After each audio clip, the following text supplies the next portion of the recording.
Welcome, everyone, to Sunday morning at the Marxist Library. A quick note before we start, this session is being recorded and will be posted on YouTube with a link on our website, ICSSmarx.org, within the next few days. Before the pandemic, this weekly program was hosted at the Nebel Proctor Marxist Library located in Oakland, California, USA. During the pandemic, we have been meeting every Sunday morning on Zoom.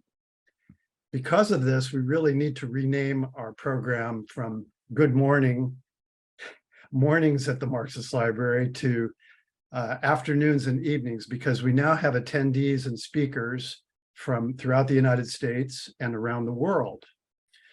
We have been offering Sunday mornings at the Marxist Library programs for over a decade and a half. And you can sign up for email notifications for future programs at our website at ICSSmarx.org. You can also view past programs and contact us through our contact form at ICSSmarx.org. We always welcome input, feedback, suggestions for topics and speakers. My name is Alan Miller, and I'm a member of the program committee that organizes the Sunday mornings at the Marxist Library. Before we start, we wish to remind everyone that this is a comradely forum for political discourse and debate. As such, we ask that you show respect to other participants and the moderators of today's session. And please note that the opinions expressed are those of the speaker and participants. They do not necessarily represent those of the ICSS or the Marxist Library. However, we are united in our respect for the work of Karl Marx, and we believe that his work remains relevant today. Our motto is taken from Karl Marx's 11th thesis on Feuerbach, quote, "The philosophers have only interpreted the world in various ways. The point, however, is to change it." Our session today is titled Putin and NATO, a Marxist-Leninist Perspective. We'll present an examination of the changes in the Russian economy and the state throughout the Putin era and how these have impacted the war in Ukraine and the plans of US imperialism. Our speaker, Alexander Mckay, is a political analyst, writer, and activist from the Marx Engels Lenin Institute and Class Consciousness Project based in Manchester, England. His daily streams, which I must note I've been following closely and highly recommend, cover a variety of topics from a working class and Marxist-Leninist perspective. They're available on YouTube, Telegram, and Twitter. And we will be periodically putting links to those in the chat so that you can follow up after today's presentation. Today, we'll have approximately 1 hour presentation with a short break, followed by questions and comments from session participants. Alexander, welcome and good evening. Thank you very much for joining us today. Maybe you could start with just a short introduction of your work, the Institute, and before we get into the topic at hand. So welcome, Alexander. We're happy to have you here. Thank you, Alan, and thank you, comrades, for the invitation to speak. I will begin by just outlining, as you suggest, the work of the Marx Engels Lenin Institute and the Class Consciousness Project. The Institute was my idea coming after doing 2 years of what was formerly called the Red Star Radio podcast. And after 10 years within the British trade union movement, mostly as part of the civil service trade union, which was my former profession, known as the Public and Commercial Services Union. And I discovered through both the work in online media and my previous work in the trade union movement that we were in the middle of a profound crisis caused by a series of industrial and political defeats for the working class in Britain, but you can also expand this to most of the advanced capitalist nations, or you could call it the American-led imperialist bloc.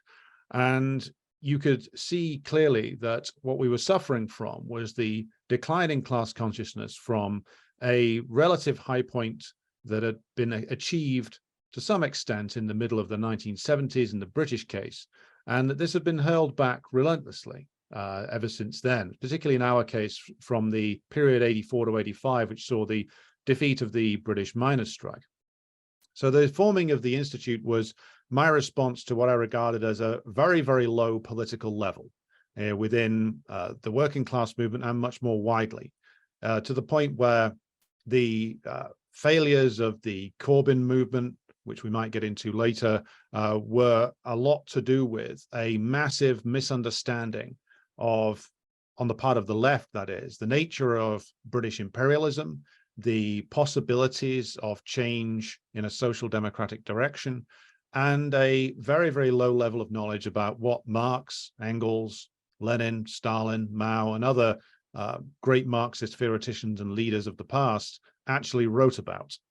So this was established in order to run largely online courses on both in podcast and YouTube form, walking people who might be new to Marxism through some of the classics of the Marxist-Leninist tradition. So we have done something on Engels' introductory work from 1847, Principles of Communism. And of course, then we've covered Lenin's Free Sources and Component Parts of Marxism. And we're in the middle of covering Stalin's work from 1907, Anarchism or Socialism. And so that is the purpose. It's to expand and make people be able to have access to a level of political education, which I hope is better than that which was available in the, quite frankly, decaying organizations of the British left, which my own experience of them, having been through one of them, is that the political education level is very low. It's not taken seriously. And that given the number of crises that we are in the imperialist countries, going back to the basics and relearning the key messages of the Marxist-Leninist tradition is crucial for us to be able to actually understand the moment that we are in and not get lost in confusion. Now, as to the project, which is separate to the Institute, but connected via my own participation, it is the Class Consciousness Project, which was formed with a number of other comrades who come from similar but slightly varied political backgrounds to myself, but all share a very long background. In fact, for some of them, it's much longer than I have, much more experience than I have, many decades in the trade union movement in Britain, between us, that is. And what we shared in common was the idea that, as I said earlier, that class consciousness had been hurled back a long way. The composition of the British working class in terms of its principal occupations, the sectors that it is employed in, its level of trade union organization, had all either fundamentally changed or gone backwards. And yet nothing had really attempted to wrestle with this. There had been attempts to learn from great periods of militancy in the past, broadly speaking, the one that ran from the middle of the 60s through to the middle of the 80s, which saw strikes being powered by rank and file organizations and leaders rising up from those organizations to challenge the control over the trade unions that the very small c conservative bureaucracy wielded. But since the defeat of the miners, that has all been hurled back. And our aim is to start, again, it's an educational process to make available to workers who might not even be in a union yet, the meaning of unionization, the benefits of it, but also the limitations of it, and why you should be, as a worker, an active trade unionist. But to be an active trade unionist, you need to understand the structures of a union, need to understand the role of the trade union bureaucracy. In our case, you need to understand the limitations put on trade union activity by the link to the Labour Party and all of the damage that that does. And so we've been going now for around about half a year with that, getting a good degree of success in terms of getting blocked by prominent members of the trade union leadership on Twitter and annoying various assorted leaders of the Labour Party. But on a more serious note, what we aim to do is to be able to build up these educational materials, go along to trade union events, labor movement events, and talk to workers in struggle about what is, we think, needed to go forward and start building a fight back from the base of the unions in the way that has been done in many different countries before, when we have gone into the level of crisis that we are in now. And so I would urge everybody to check out the Class Consciousness Project website. I will post the link in the chat so you can all take a look at it. And that is updated at least 3 times a week with regular materials, articles, podcasts, etc. So I'll leave it there in terms of the introduction. And shall I go over into the presentation? Yes, okay. Please do. So as Alan has indicated, what I'll be doing today is giving my view, the Marxist-Leninist view on the nature of the war in Ukraine as it has unfolded. And as I'm sure we are all aware of, it is not a war that started last February with President Putin's announcement of what he refers to as the special military operation. It is a war that has been going on since 2014 and represents, in my view, a much larger picture of a class war that has raged in Ukraine since the independence of Ukraine was established in 1991. And the actions of the Ukrainian ruling class can be, of course, explained in relation to that vicious class war they have waged on the Ukrainian worker. But more so, the way in which the US imperialists have reacted to the Russian Federation can be understood only in the context of the contests within the Russian Federation, as in for control of the Russian state, and the changes that were wrought after 1991. And so what I'm going to be doing is going through 4 key aspects that I want to talk about in the next hour or so. So basic thesis that I'm going to be outlining is that the Russian nation is emerging from a period where in the 1990s, it fell almost completely under the control of US imperialism, acting via the medium of those known as the oligarchs or the comprador bourgeoisie, whose most famous achievement, in inverted commas, was, of course, the rigging of the 1996 Russian presidential election to benefit Boris Yeltsin and ensuring that the Communist Party of the Russian Federation candidate, Gennady Zyuganov, was cheated out of a win that even insiders in the Russian government now say he should have had. Second is that Putin is both a product of the crisis and of the 1990s, that is, and now a figure of stability who has at every stage sought stability over and above everything else, but who has been pushed down the road of confrontation out of his twin desires to attain that stability, but also to retain the sovereignty and ability to act of the Russian state. That Russia is not an imperialist power at this present time, and the war in Ukraine cannot be regarded as an imperialist war on the Russian part. It is, in fact, an imperialist war by proxy waged by the United States and its allies. And fourthly, that, as I've already indicated, that the war in Ukraine is the disastrous culmination of US imperialist strategies that have been pursued in the post-Soviet period. So I will begin by going through some of the key aspects here that have taken us to this current horror that is unfolding in Ukraine, a horror principally for the Ukrainian working class. So to begin with, we must look at the immediate period after the dissolution of the Soviet Union, which, as we again must recall properly, is something that was carried out against the specific will and expressed democratic will of the majority of the republics that wanted to remain in the Soviet Union. In the 1991 referendum, for instance, it was in Ukraine, they voted by 71% to stay in a reformed Soviet Union, as did overwhelmingly the Central Asian states, Russia itself, and indeed most of the component parts of the old USSR, other than, of course, the Baltic states and Armenia, which left the Union along with Georgia. So the Ukrainian working class voted overwhelmingly to stay in a reformed USSR, but as we all know, the failure of the August coup, which still remains to a certain extent shrouded in mystery as to who was motivated to do it and why, the union was able to be pulled apart by Yeltsin and the leaders of Belarus and then Kravchuk from Ukraine. And after this collapse, we saw, of course, a disaster unfold in social and economic terms across certainly Russia and the former Soviet states. We saw the life expectancy for Russian men collapse by 8 years, from being 67, broadly comparable with the West in the late 80s, to being 59 by 1994. It's a human catastrophe that has been compared, even by Putin himself, to the effects of a war, a slower war, but in fact, a vicious class war waged by the Russian oligarchy, which sought to turn Russia into what the late and probably unlamented in this particular venue, Senator Mckay, referred to as a gas station run by a dictator.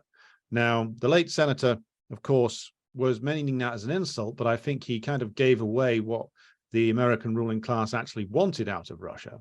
They did want it just to be a gas station run by a dictator, and their dictator of choice was Boris Yeltsin. And the fate of the Russian economy in the 1990s shows us very well what was intended, because huge sectors of the former Soviet industrial base were destroyed.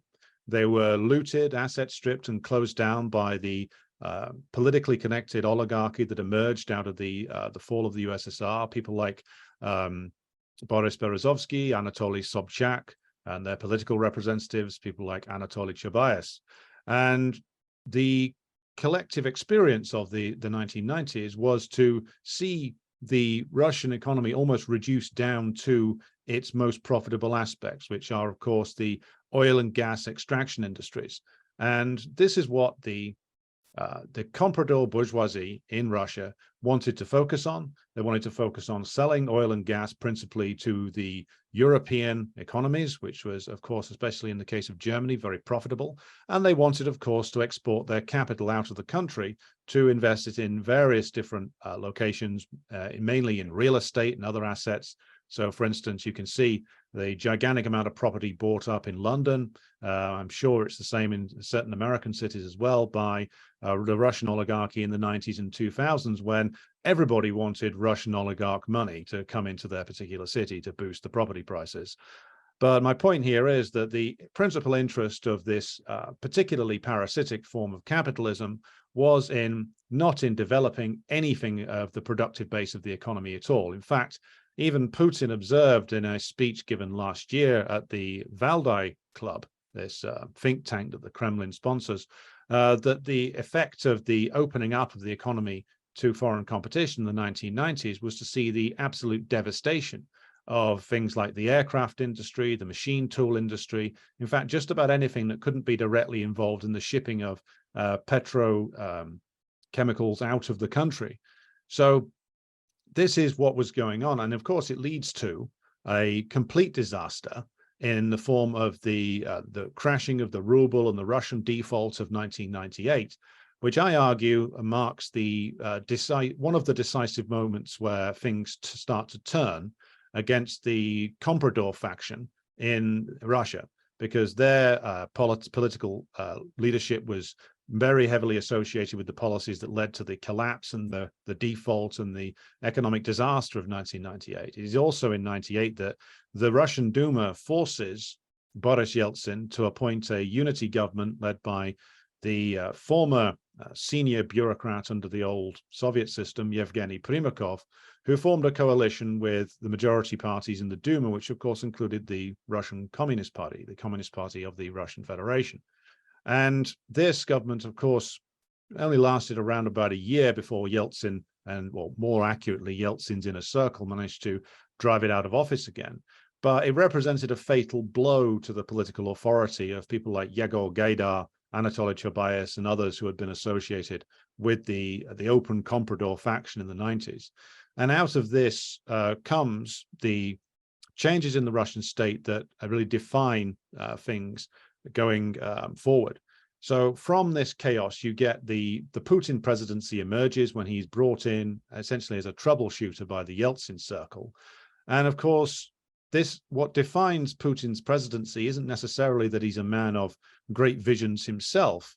He is really defined by his ability to effectively manage the many different factions that exist within the Russian political hierarchy. And these, of course, include those who are the free marketeers, the liberal faction. Even though they are damaged, they are still there. And they are represented by people like Nabiullina, the head of the Russian central bank. And then you get various factions that are somewhat nostalgic about the Soviet period, and they are principally represented in the security services. You have people who are more open enthusiasts for the old Tsardom, who are also present in the security services and the intelligence networks and the military hierarchy. You have people who the British academic Richard Sakwa refers to as the Eurasianists, people who look to a Russian future that does not involve comprehensive relations with the powers of Western Europe and the United States. And you have various different factions within factions, but the skill of Putin was from the very beginning that he was a very effective manager of these various different, often contradictory factions that exist within the Russian political hierarchy. And of course, he sets his tone very quickly in the early 2000s by stamping on Mikhail Khodorkovsky, the former owner of the Yukos energy giant, who was much like Al Capone, was done on tax evasion, even though his true crimes were probably much, much more severe. And the message being sent there was that and this is the deal that Putin has largely stuck to, was that the oligarchy could keep its ill-gotten gains obtained by theft from the Russian people in the 1990s, as long as they stopped their project to try and completely control the Russian state. And this is where I will argue that Putin emerges as a figure of liberal Bonapartism. Bonapartism in the sense that the crisis of Russian capitalism in the late 1990s necessitated a Bonapartist move to elevate the state to a degree above the class contradictions, to be able to essentially dictate when necessary to the capitalist class themselves about what they could and couldn't do. And this was necessary in order to essentially preserve the integrity of the Russian state. And here I will turn to one of the other planks of the argument I'm building here, which is the strategy of US imperialism post-1991. Now, I grew up in the 1990s. I just about remember the excruciating press conferences between Bill Clinton and Boris Yeltsin. Hard to think which one might be worse. But the overwhelming impression given by the bourgeois press in Britain was that this was a great period of Anglo-American and Russian friendship, that the contradictions and antagonisms of the past were long gone, and that we're all great friends with the great Russian clown Boris, despite his drunken antics. But of course, the reality was somewhat different. Even though they preserved Boris Yeltsin in power in 1996, from the very early 1990s with the issuing of the Wolfowitz memo, the imperialists in the United States, of course, always ably assisted by their most enthusiastic supporters in the form of the British, were planning ways in which they were going to manage this post-Soviet space. And what the Wolfowitz memo made very clear was that they could not allow, under any circumstances, the emergence of a unified state within that post-Soviet space that could pose any significant threat to the interests of American imperialism. And the Wolfowitz memo is very, very direct and clear and honest about its intentions there. And one of the observations that President Putin has made, and he makes this repeatedly in the series of interviews that he gave to the American film director Oliver Stone in the documentary series that was released a number of years ago, was that American presidents change, but the policy does not. Now, if I were more of a Trump guy, I'd start going on about the deep state right now, but in reality, there is, of course, within every major imperialist power, the concentration of bureaucratic power in which the class interests of the imperialists are expressed via the state. And that is not any kind of conspiratorial thing. It's very well established if you observe these things. And so the association of Wolfowitz with the group known as the neocons is a bit of a misleading thing here. What he was expressing was the most open and honest intentions of the American imperialists towards the post-Soviet space. And so whether it's Bill Clinton, or whether it's George W. Bush, or whether it's Barack Obama, or Trump, or now, of course, Biden, you still get the same policy, because it is in the interests of American imperialism and British imperialism to ensure that, again, to use McCain's words, either Russia remains a gas station run by a dictator, or it doesn't remain, or it is broken up into 1,000 pieces, So their first choice, I would argue, is it has always been for the restoration of a sort of slightly more sober version of Yeltsin. Their second choice is, well, just look at what their think tanks are talking about. Break it up into 1,000 pieces. It doesn't matter if it's chaotic, as long as we get our hands on the resources. And so Putin's project of the restoration of Russian state power, balancing all these different groups, of course, he tries in his early years to make nice with the imperialists. And I think this was from the point of his own point of view, this is something that he did want from what I know of the man's actual beliefs and his own beliefs. It's rather difficult to get to. He's somewhat opaque in his expressions of them. He's always speaking for the collective. But his background is, of course, in intelligence. He was stationed in Eastern Germany. He clearly has a fondness for Germany and Europe, as many members of that particular generation of Russian and former Soviet leaders did. And so he, of course, immediately declared solidarity with George W. Bush following the 9/11 attacks, and over the intense opposition of his own intelligence and military chiefs, he made various Russian military facilities available to the American forces in their attempts to occupy Afghanistan. And this was done, and again, quoting Putin himself, knowing full well that, as he puts it, the American intelligence services and the British had been engaged in the process of trying to stir up divisions within the Caucasus, backing some of the most extreme elements within the Chechen forces that continued to fight long after Putin and Akhmat Kadyrov had signed a settlement of that agreement. And Putin has claimed on numerous occasions that he has firm evidence that the CIA and MI6 were involved in assisting these forces that were targeting many civilian areas across Russia, and that he confronted George W. Bush about this, who claimed not to know anything about it. And for once, Bush may have even been telling the truth, because, to go back to Putin's word, presidents change, the policy does not. The interest, it is a policy that is about an expression of the class interests of the American ruling class. And that's why the policy doesn't change.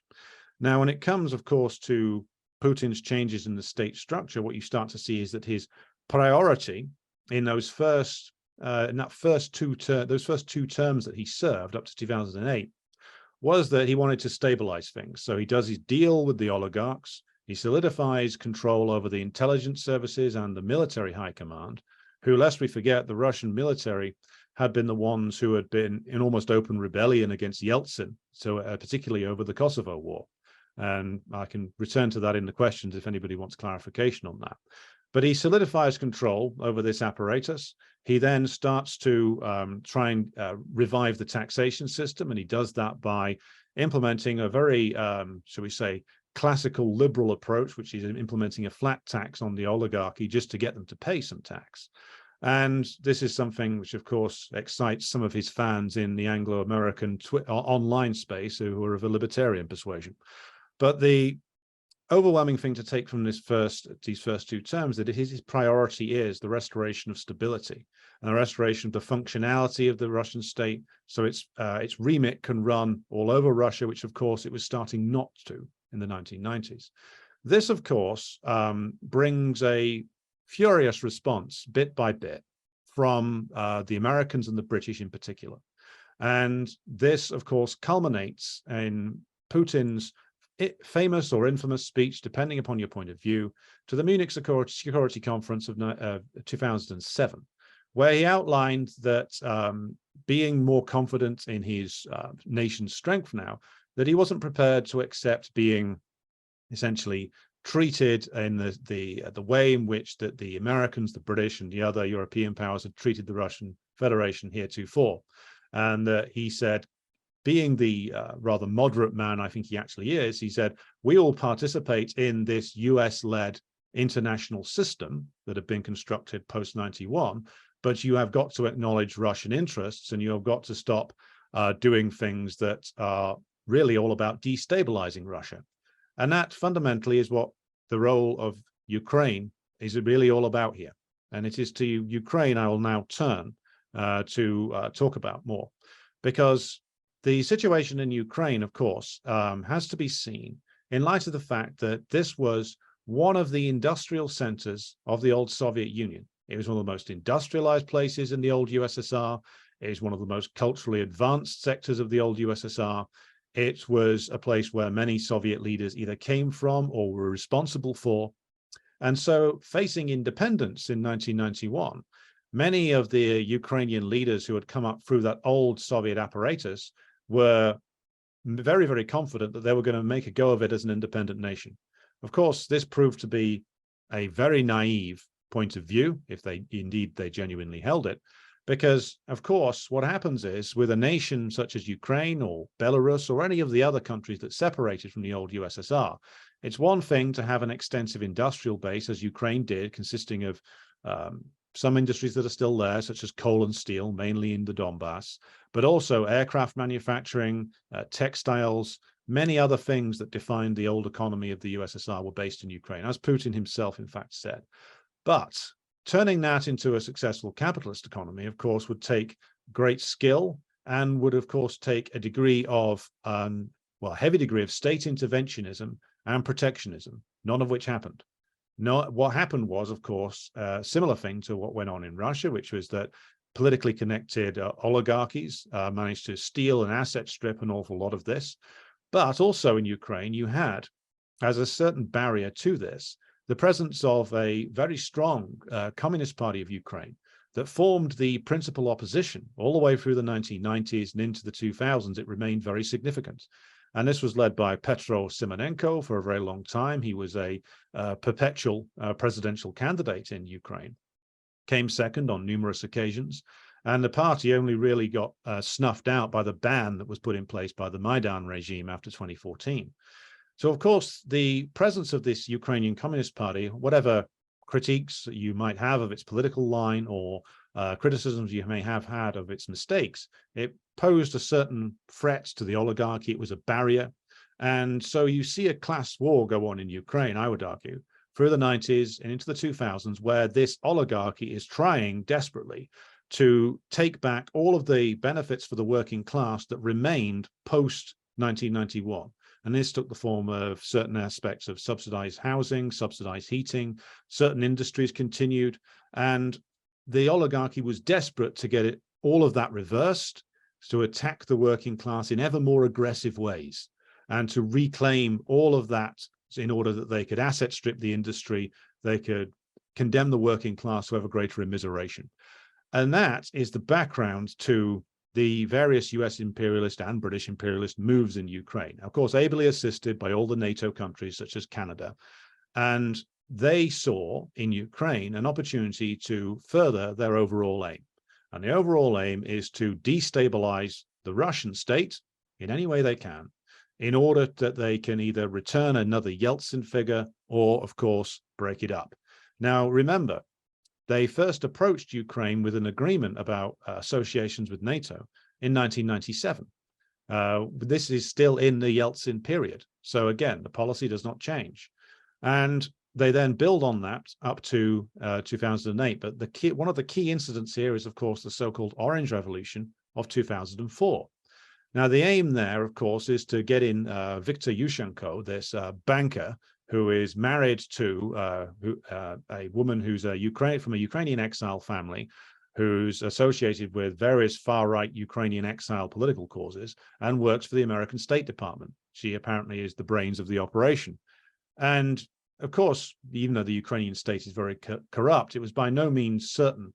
In fact, it was pretty uncertain that Yushchenko was able to win that 2004 election that was contested. But the American imperialists and their allies were able to tap into frustrations that had grown up in the atmosphere in post-1991 Ukraine to whip up aid what appeared to be a mass movement, but one that was really focused in certain cities in largely Western Ukraine, and was, of course, something that was directly opposed to a large section, just over half of the population would have voted for Yanukovych, of course. And it is under Western pressure, extreme Western pressure, that this third round of voting is held and Yushchenko is enthroned. Of course, he doesn't last very long because his policies are disastrous. And so you see the Western tilt get somewhat held up. But crucially, in Yushchenko's term, you also see the start of the attempts to rehabilitate the war criminals of the period 1940 to 45, which is, of course, Bandera, Shoikovich, and others, organizations such as the Organization of Ukrainian Nationalists, who committed absolutely barbaric acts against other Ukrainians and Poles and the Jewish population, of course, of Ukraine. Barbaric acts that everybody is now ignoring in the West because it's politically inconvenient. But it's under Yushchenko that a lot of this rehabilitation does begin. And of course, once you let that particularly foul wine out of the bottle, it's very hard to put it back. So even with the return of Yanukovych and is at the head of a government which is organized by the party of the regions, his party, which incidentally, the Ukrainian communists claim that Yanukovych's party was in fact organized by one faction of oligarchs to specifically split the vote of the old Ukrainian Communist Party and weaken it. So that's just something I wanted to drop in as a side issue, but one which shows that all of the Ukrainian oligarchy, no matter which side of the issue they stood on, all wanted to see the Communist Party destroyed, however they possibly could. So moving our story forward here, you can see the level of activity that the imperialists have in Ukraine intensifies because, of course, they fail in Georgia. The Georgian War of 2008, which was actually instigated on the orders of Medvedev, President Medvedev, who was seen mistakenly as some sort of pro-Western comprador figure, which he's not. He is widely credited by various academics who've studied this thing properly as being a somewhat liberal figure, but he is a sort of national liberal figure who is a national liberal of Russia. So he's not somebody who's in the pro-Western camp. And he took this action in 2008 when Putin was prime minister against, of course, the Saakashvili, the Georgian president who'd come to power in another color revolution earlier on, the so-called Rose Revolution. And they rapidly defeated the Georgian army, which was sponsored by NATO. And this, of course, sets the US plans back. And so they redouble their efforts in Ukraine. And of course, Ukrainian capitalism remains in an impasse. It had done somewhat well pre-2008, but the crash in 2008 damages it severely, destabilizes it further. And so Yanukovych is in a deep hole by 2013. And the Ukrainian oligarchy is desperate for this association agreement with the European Union, principally, I think, in order that they can use EU membership to benefit themselves. They can use it to ram through a lot of privatization and further destruction of the industrial base and more class war on Ukrainian worker, which, of course, Zelensky has carried out under the guise of the war, selling large areas of Ukraine off to BlackRock and other big Wall Street titans. And the other reason why they redouble their efforts in Ukraine is because, of course, during this period, even though there is a damage done to the Russian economy in 2008, the Medvedev period goes back into another Putin period again. And the desperation of the US for Putin not to stand again tells you that they, on one level, they do have a decent understanding of the man's strengths, which is that he is somebody who can juggle all these factions that are often very contradictory to take the Russian state forward in terms of improving the Russian economy and improving its strength on the international stage. And they are desperate for this not to happen. So they thought they would get a chance to persuade Medvedev to stand again. It's when you get the notorious meeting when Biden goes to Russia and tells Putin that he can't stand again. And that went down about as well as you could imagine. But the return of Putin in 2012 marks another escalation, because it's clear to the imperialists that another one of their attempts to destabilize the country, but to provoke a split in the elite, has failed. And you get this turn to further economic protectionism and further economic changes really post-2014. Because, of course, in 2014, you have the Maidan coup, which, again, you don't get much more of a clear picture of US involvement than Victoria Nuland wandering around handing out cookies to people in Maidan Square. There is, of course, the now notorious incidents regarding the snipers that were positioned on roofs that were shooting both Maidan protesters and Ukrainian police officers, which now I believe it's a Ukrainian academic who's based in either Canada or the United States has done a study on this and has essentially proved as far as you can these were provocateurs put there by some intelligence service or another. And again, I would recall that similar things were alleged regarding the fall of Ceausescu in 1989 in Romania, that there were snipers in Bucharest shooting people on both sides to further stir things up.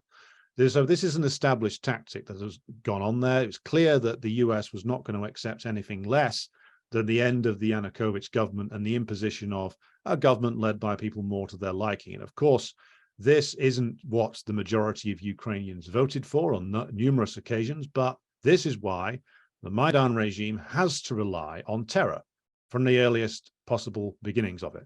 Even though, of course, it mobilized a significant number of people in Kiev, it was opposed by, well, half the population, roughly. And so in order to actually get their way, they had to institute a regime of terror. And the only way they could really do that efficiently was by bringing in these paramilitary organizations, such as Azov, such as Kraken, Tornado, and others with a horrendous reputation. The aim of all of this was ultimately to turn, as Putin himself has accurately said, Ukraine into a weapon against Russia.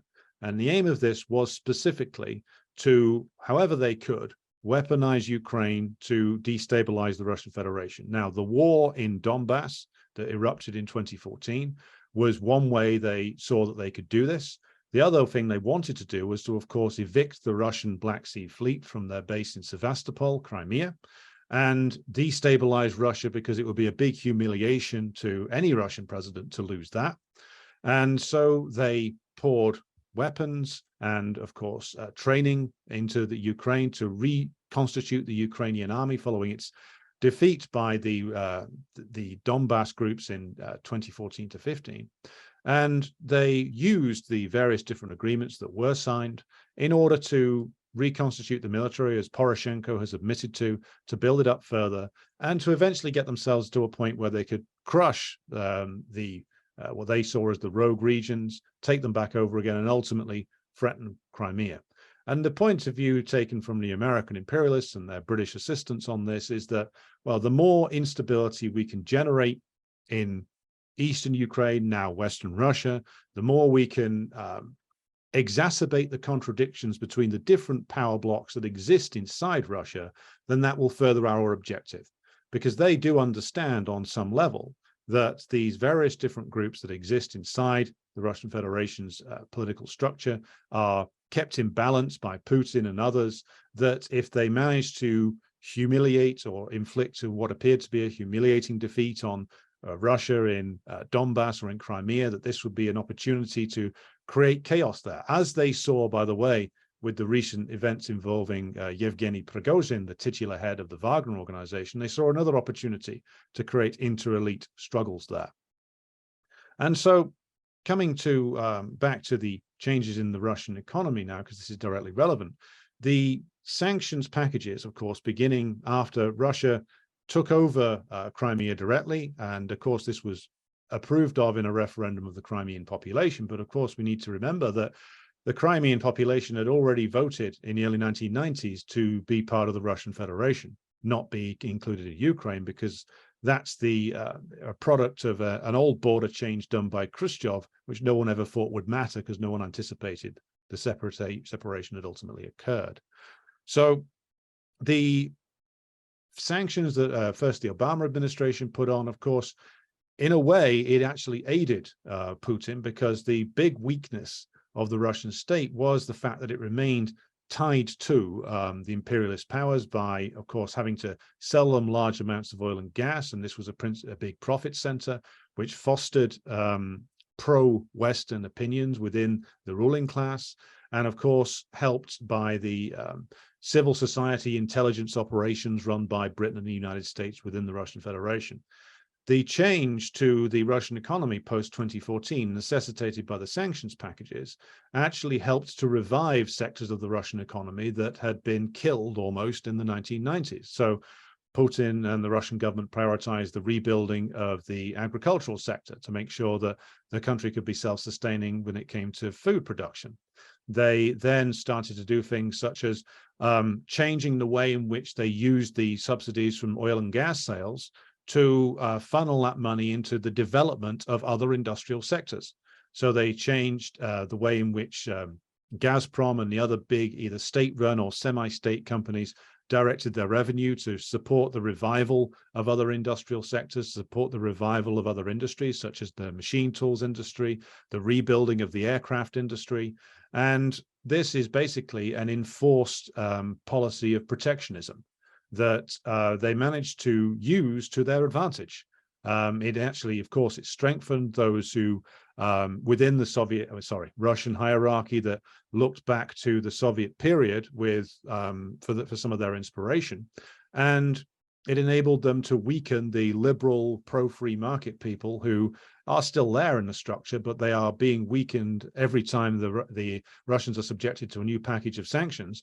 The very people the West used to ally with are the ones who are weakened, because it weakens the comprador bourgeoisie, it weakens the officials who are connected to the West and to pro-Western points of view.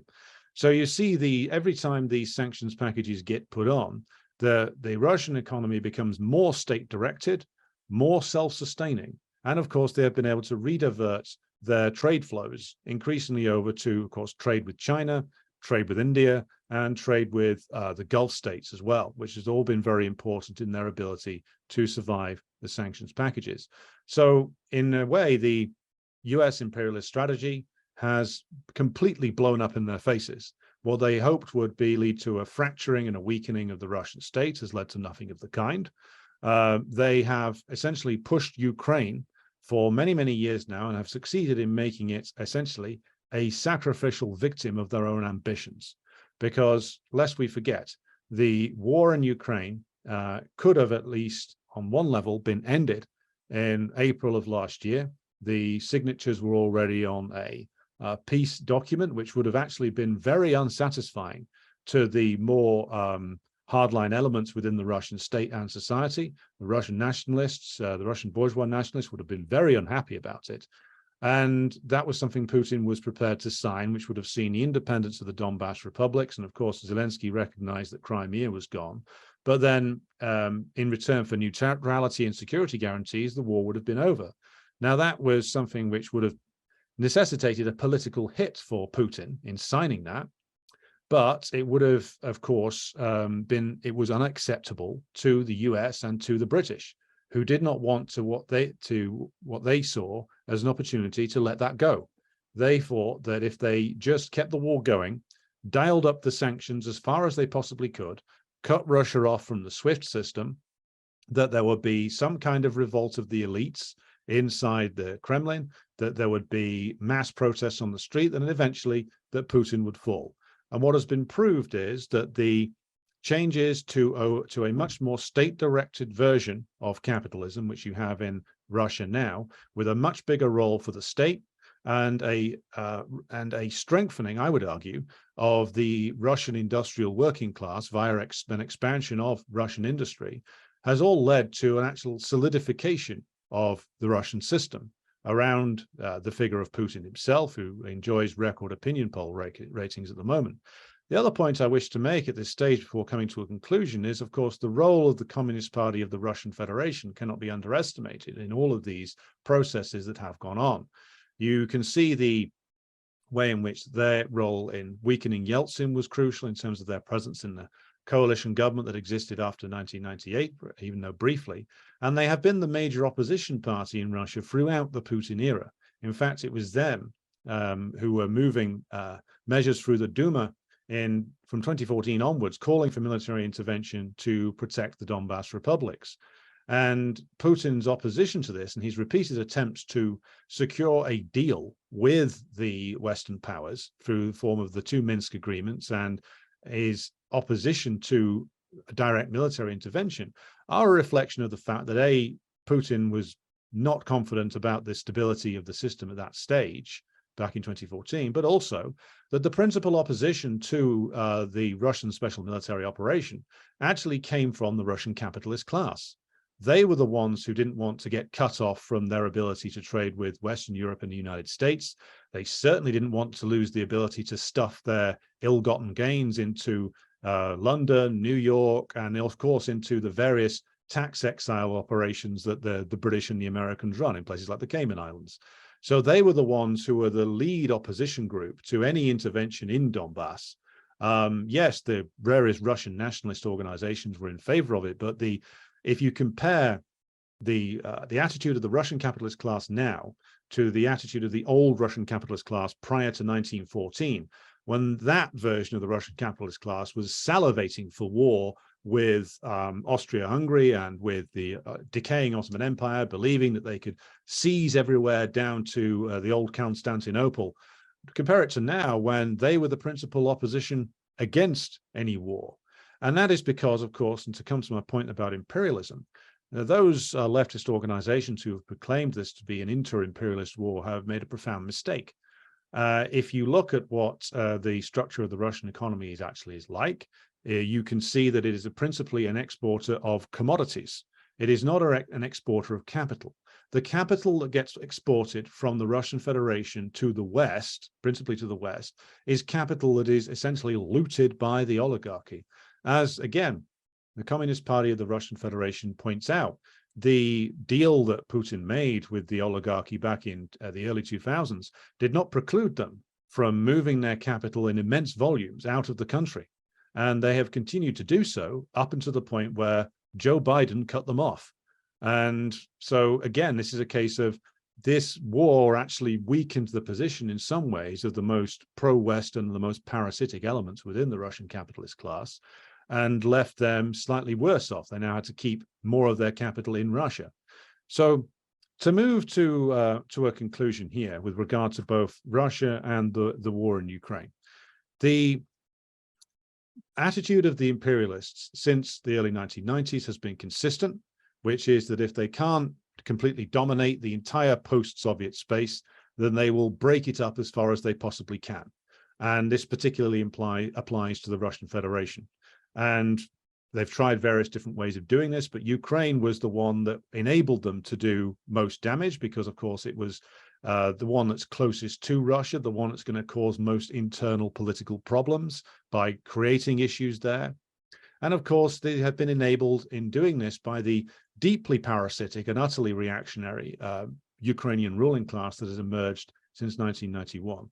The changes in the Russian state that have been wrought by Putin's version of liberal Bonapartism since the early 2000s were designed to strengthen the Russian state, to make sure its remit still ran across the entirety of the territory of the Russian Federation. And ultimately, they have been quite successful in doing this.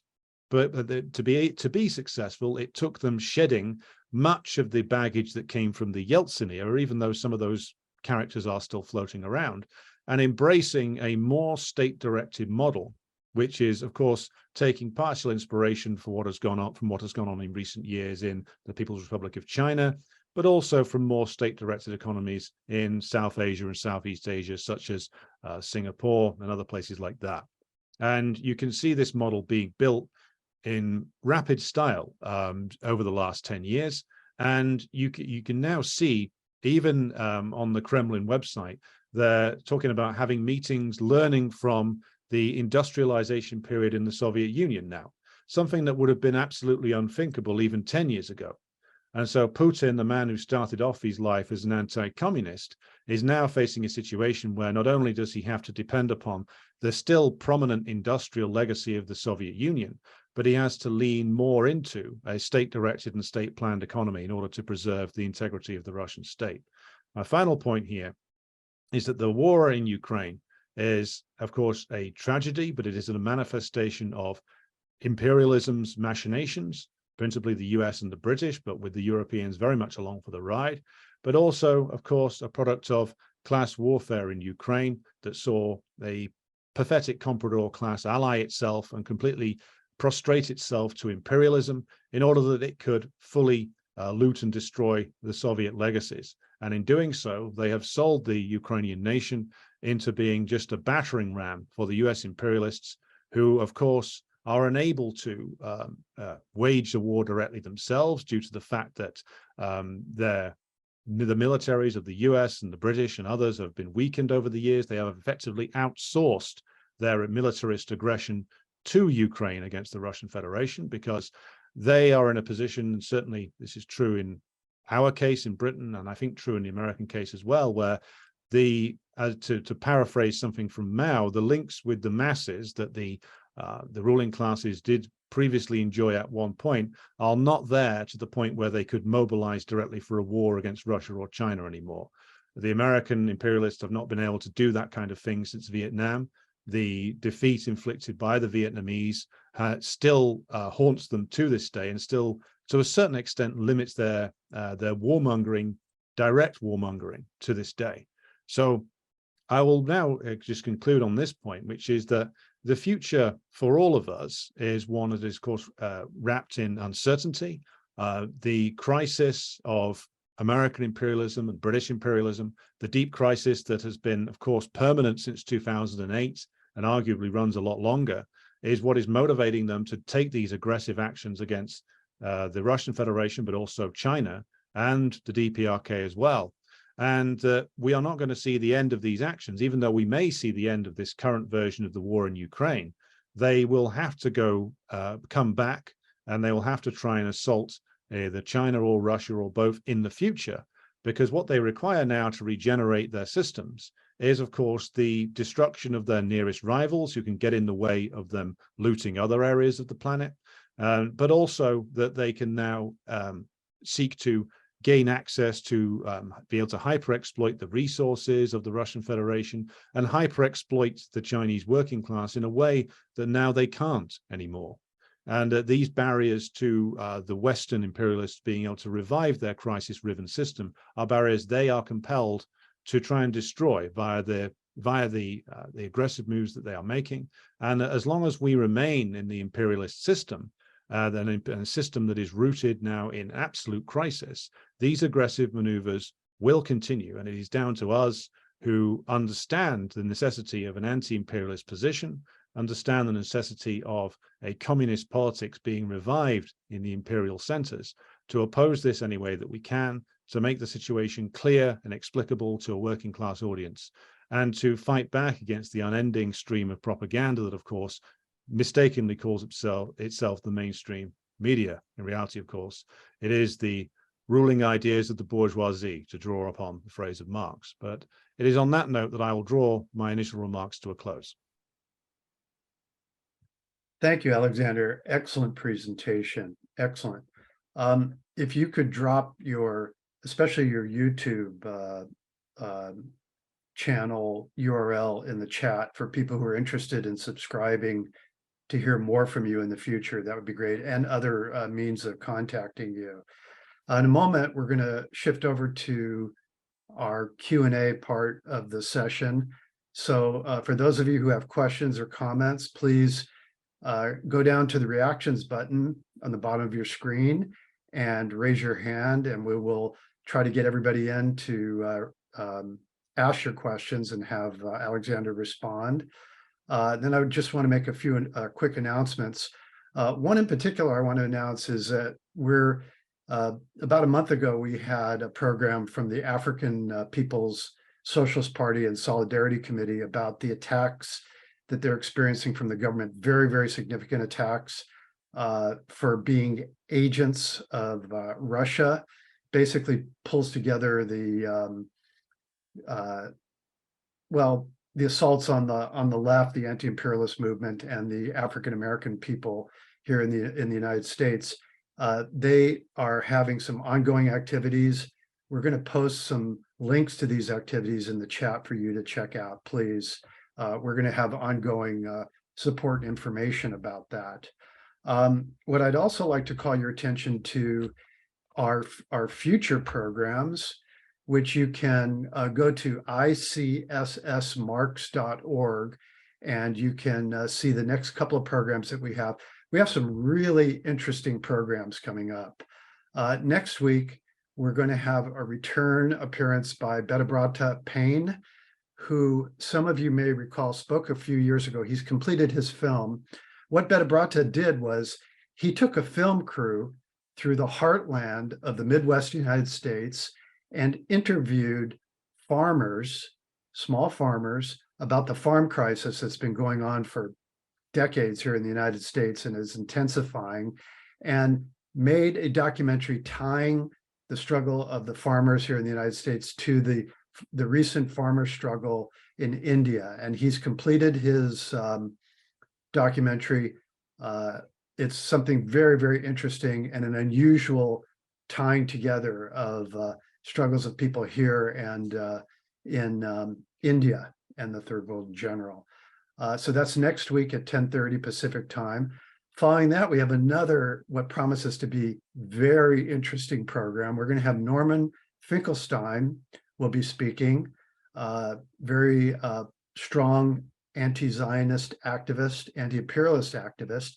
He's going to be speaking on wokeism, identity politics, cancel culture, academic freedom, and class struggle and radical change. He just recently wrote a book called I'll Burn That Bridge When I Get to It, which is a cutting edge commentary on the state of politics and culture here in the US and likely throughout the imperialist world. So please come to that session too. So now what I'd like to do is shift over to the request to speak. And I'm going to start off by calling on Laura, followed by Kit, and then Sharon. So Laura, if you would unmute yourself and ask your question, we'd appreciate it. Thank you. Yeah, You're on. I was really glad to hear your presentation. I have a question that comes from people who want to refer to Russia and China, as well as the United States, all as imperialist powers. And it points to what seems like a fear of Russia, especially within Europe. And so my question is, how do I answer the fact that almost all of the former USSR countries in Eastern Europe have joined NATO, and just recently more countries have joined NATO, I think from Scandinavia. And so, and the reason that I hear from people is that it proves the fear of Russia gaining power, gaining a lot of power again, and what the effect of that would be on Europe.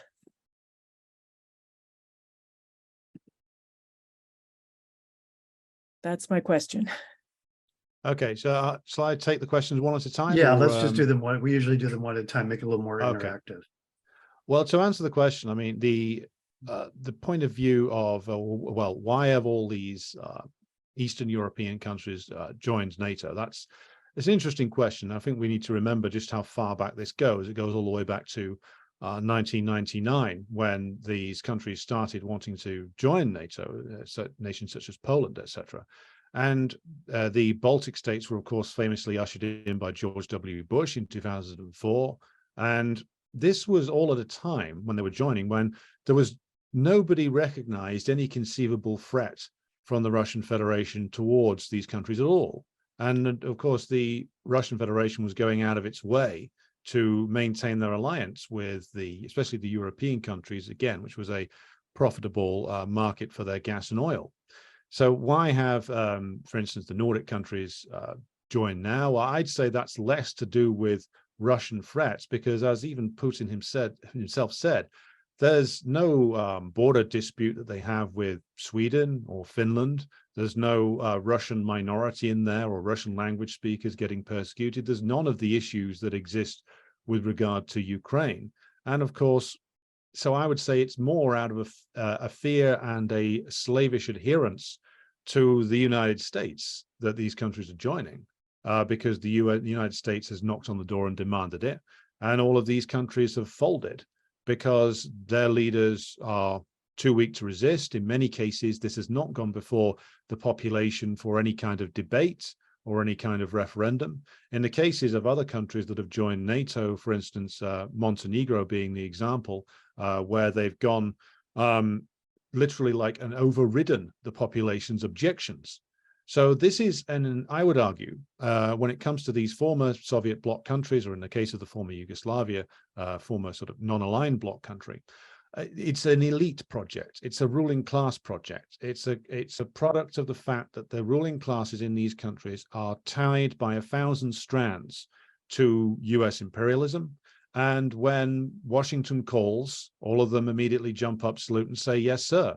And it doesn't matter what the population wants. If you look at a place like Bulgaria or even Romania, there's big protests that have gone on over the last year objecting to the pro-NATO position of their governments. But again, this is a product of the decayed state of so-called bourgeois democracies across Europe that all of them, of course, have managed to make themselves immune to any kind of democratic pressure whatsoever by just ignoring it. And so my answer would be that this is an elite project. It's not a project that's driven by the people of these nations in many cases. And it's a project that is predicated upon slavish adherence to and fear of US power, not fear of Russian power. Thank you. Okay, next is Kit, followed by Sharon, Peter, then Raj. So Kit, if you would unmute yourself and ask your question, please. Thank you, Alexander, for speaking. I think you did a wonderful job of putting all this information in a nutshell. And, you know, this is basic information that most US Americans don't have access to because our media is so strong in you know, scaring people about what's going on over there. Anyway, do you speak to other groups that are non-Marxist?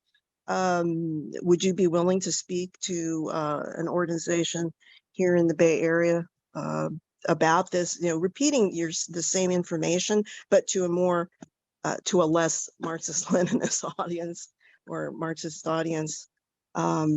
You know, would you be able to talk about this in a way for a popular type of audience?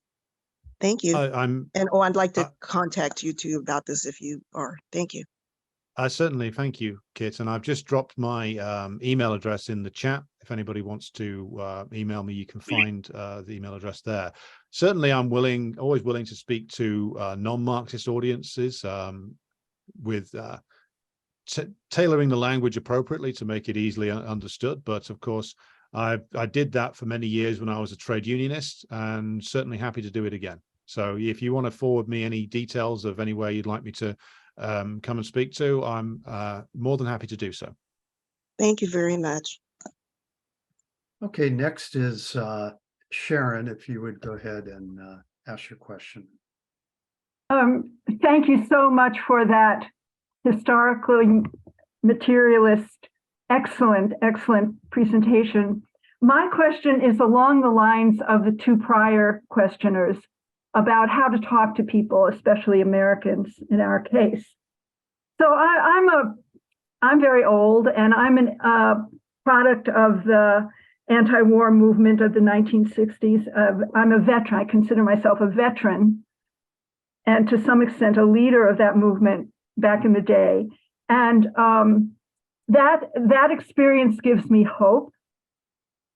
And I agree with you that the defeat of US imperialism in Vietnam makes it very, very iffy whether they'll ever be able to mount a full-scale war directly against Russia and China. But what gives me despair is that I often feel that they are going to try that definitely against China, and they're psyching up the U.S. working class to accept that. Mm-hmm. Just as it accepted to some extent the wars, the forever wars in Iraq and Afghanistan, which certainly cost us a lot, the U.S. working class, but they weren't massive kinds of mobilizations that would be required when they will attempt to, for example, win complete independence for Taiwan from the People's Republic. So I despair about how to talk to the American people and how to build the peace movement that is opposed to our proxy war and the huge amount of resources that are being wasted there, that could be spent on not only helping our working class live better, but also could be spent on the efforts against global warming and climate change. So I just wonder how do you stay optimistic about speaking to working class people about that we need to actively oppose the imperialists?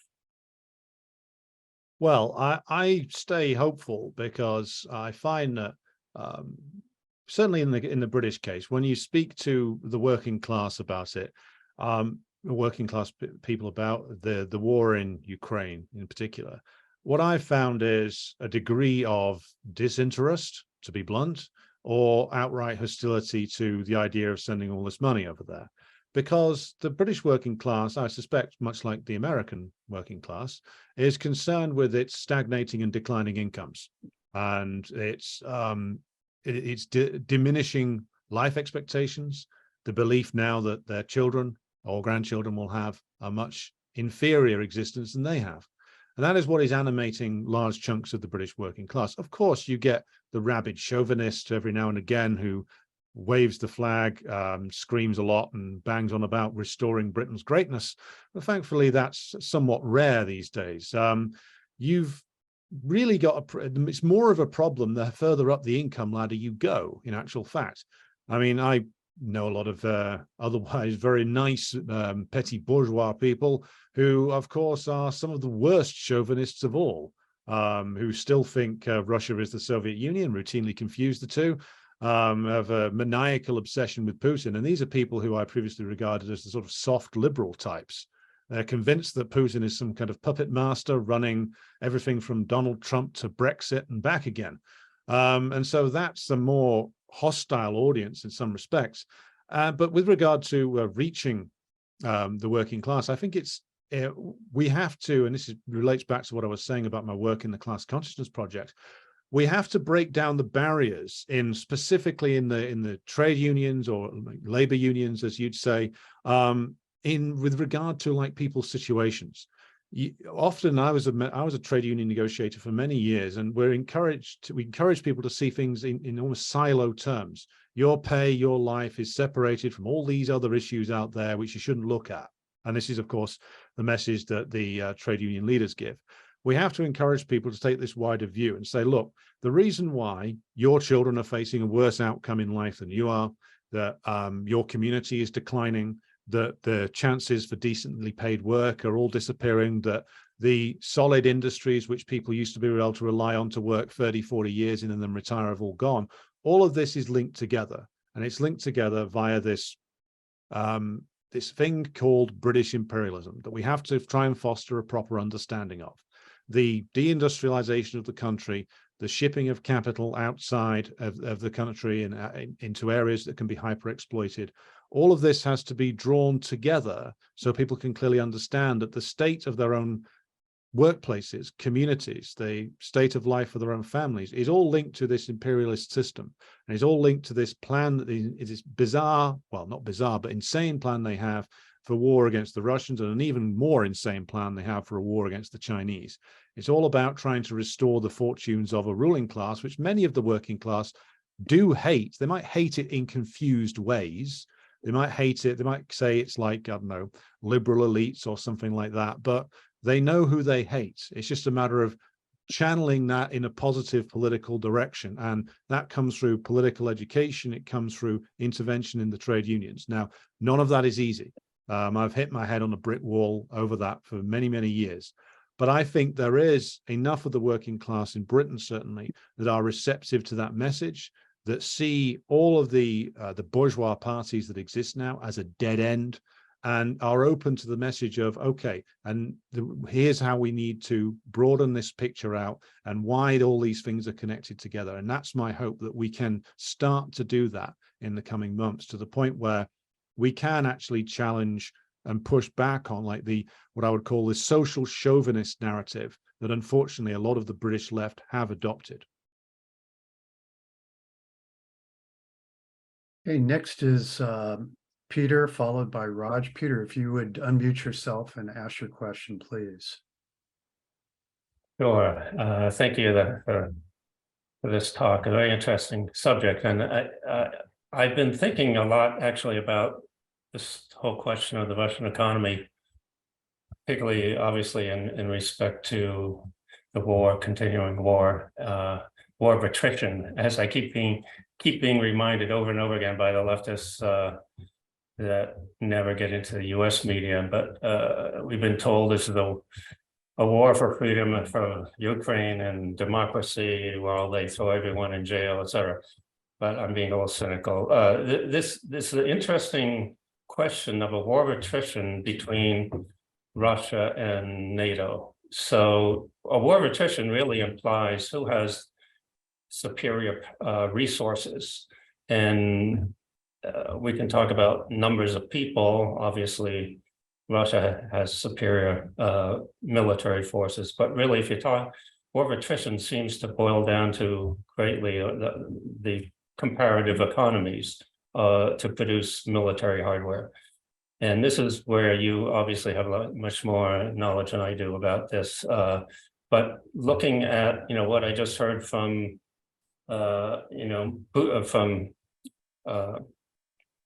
Biden, of course, is that we have no more weapons. We're out of weapons. We have no more, artillery to send to Ukraine. Why? Because, well, I don't know. We just never thought of it before. But the truth is, our industrial base or our armaments base has not been geared toward a war of attrition, whereas Russia's has always been. That is what they've been doing since the 1930s, building an arms industry that can withstand the assaults of all imperialist countries combined. And of course, they succeeded, crushing the Nazis, and then later, it's Russia, of course, kind of collapsed. The Soviet Union collapsed, and the Russian economy collapsed. But yet, if we look at the current situation, the Russian arms industry is huge and is still thriving, and it seems to be in great shape and is producing overwhelming armaments that can, in terms of, just artillery is, overproducing what all of the West can produce, tenfold, something like that, in terms of aircraft, in terms of intelligence and tanks and everything else, just totally blowing away the entire West in terms of their productive power.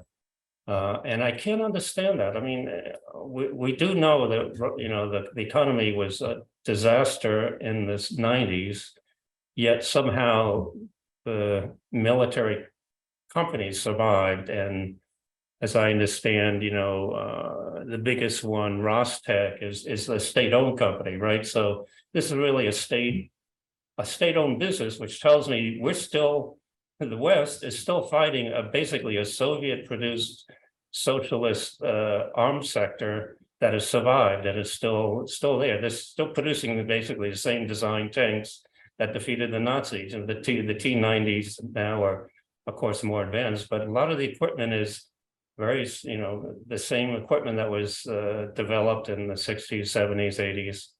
So what is your What take I'd like on... to do, why don't we go ahead and give Alexander a chance to respond. So we're trying to keep the questions down to a limited amount of time. Would that be okay?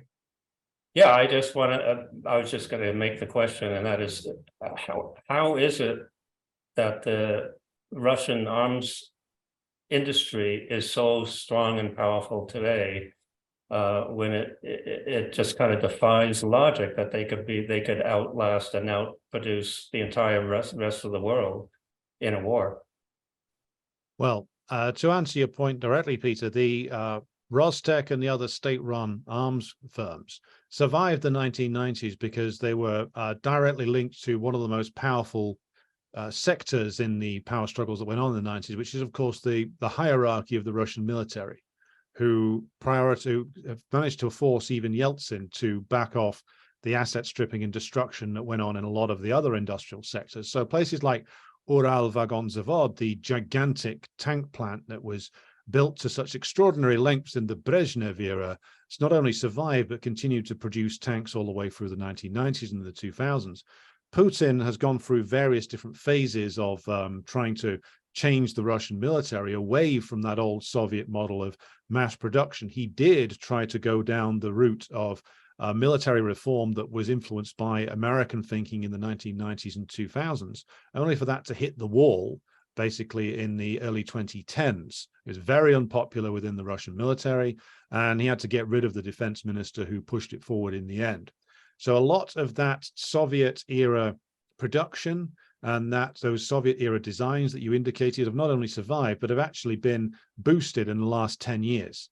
And what is one of the key areas that the Russian state has diverted resources to and made sure has thrived is Rostec, is the other associated companies.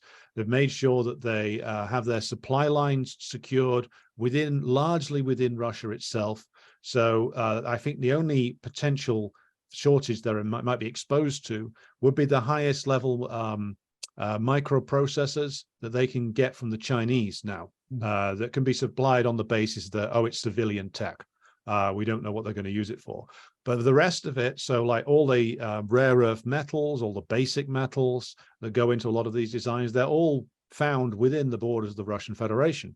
And so you've actually seen some elements of reindustrialization in the last decade when they realized that it's going to come to an armed confrontation at some stage. So we'd best make sure that we now redevelop all these areas where we're getting things like copper and zinc and all the other metals that we need, steel, from our domestic base, and make sure that we've got a secured supply chain. So by the time we get to last year, February of last year, and March, when the mega sanctions hit, they'd had almost 10 years to develop a fully self-sustaining military industrial base with, of course, the additional support from the Chinese. But this is a product of a very mistaken policy based on wishful thinking by both Obama, Biden, and whoever the hell was running things under Trump, because they thought that if they just ramped up the sanctions, that the Russian state wouldn't be capable of engaging in this level of, at the very least, state capitalism. And they have done. And they've passed that test now. And now we see the Russian tank production outstripping all of Europe and the US combined. And just to finish my answer with a comment about the US and the European industrial bases, the US especially deindustrialized itself and even its own military industrial production capacity in the 90s and 2000s because it was designing armies for, I would say, small scale imperialist wars and police operations where, you don't spend many artillery rounds fighting the Taliban, and by the way, losing to the Taliban, or fighting Iraqi insurgents. So everything was designed around that. Whereas the Russian concept is still mass production, but not mass production of low tech. Still, it's now mass production of very high tech equipment. So they've overcome a lot of disadvantages and they've managed to maximize their advantages in a way that it's going to take the US years to catch up, which is, of course, probably the biggest reason, or one of the biggest reasons, why they can't escalate to a full-scale war now, because the US industry couldn't cope with it. Okay, next is Raj. Okay, thank you very much. I hardly have anything to disagree with you from your presentation, but I do have some questions. And I agree that Putin first tried to integrate Russian capitalist economy with the West, but they wanted their aim was to reduce Russia. So Putin has no choice. But the question is, actually, the larger question is this, and I'd like to get your response. Imperialism is at the highest stage. I don't believe it was the highest stage after the two world wars, and now it has gone to the highest stage, which means it has become moribund, means it has too much accumulated capital, cannot make the profit rate, etc., etc. Yet the working class in the United States, half of it cannot even live like they used to be able to live, and yet they haven't turned towards Communist Party. So the question of vision becomes important.